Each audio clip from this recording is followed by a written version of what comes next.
আসসালামু আলাইকুম। কোরআন হচ্ছে সুপারিশকারী। এ ব্যাপারে আমরা একটি হাদিস শুনি।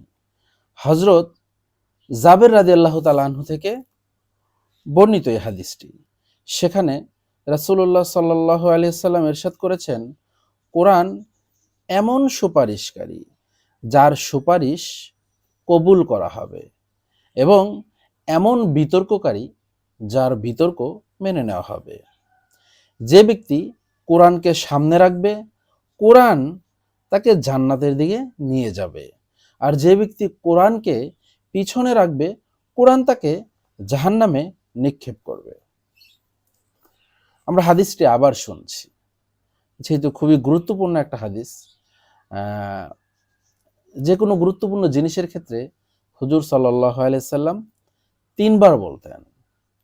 তো এখানে তো আপনারা বা সবাই ২ বারের বেশি তো আসলে শোনার শুনবেই না, একবারই শুনতে চায় না। সেজন্য আরেকবার বলছি। রাসূলুল্লাহ সাল্লাল্লাহু আলাইহি সাল্লাম ইরশাদ করেছেন, কোরআন এমন সুপারিশকারী যার সুপারিশ কবুল করা হবে এবং এমন বিতর্ককারী যার বিতর্ক মেনে নেওয়া হবে। যে ব্যক্তি কোরআনকে সামনে রাখবে, কোরআন তাকে জান্নাতের দিকে নিয়ে যাবে। আর যে ব্যক্তি কোরআনকে পিছনে রাখবে, কোরআন তাকে জাহান্নামে নিক্ষেপ করবে।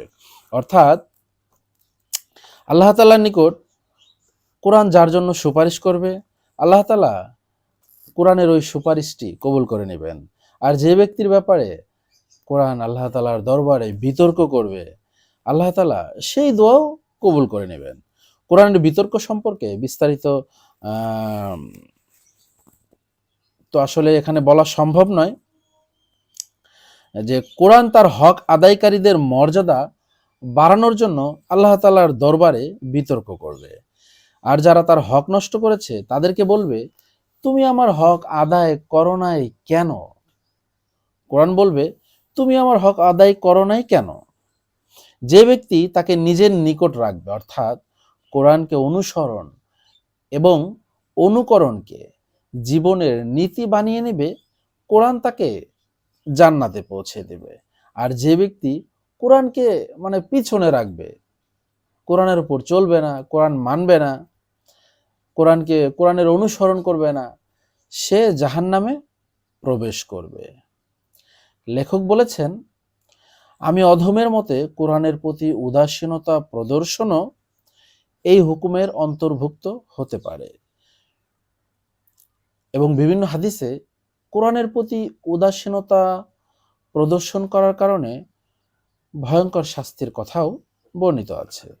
সহিহ বুখারীর এক দীর্ঘ হাদিসে বর্ণিত হয়েছে, রাসূলুল্লাহ সাল্লাল্লাহু আলাইহি সাল্লাম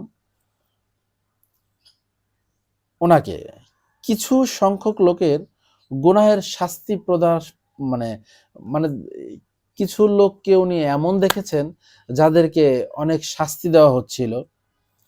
তাতে এক ব্যক্তির অবস্থা এমন দেখানো হয়েছিল যে তার মাথায় আর কি, তার মাথায় একটা পাথর এত জোরে নিক্ষেপ করা হচ্ছিল যাতে তার মাথা একেবারে চূর্ণ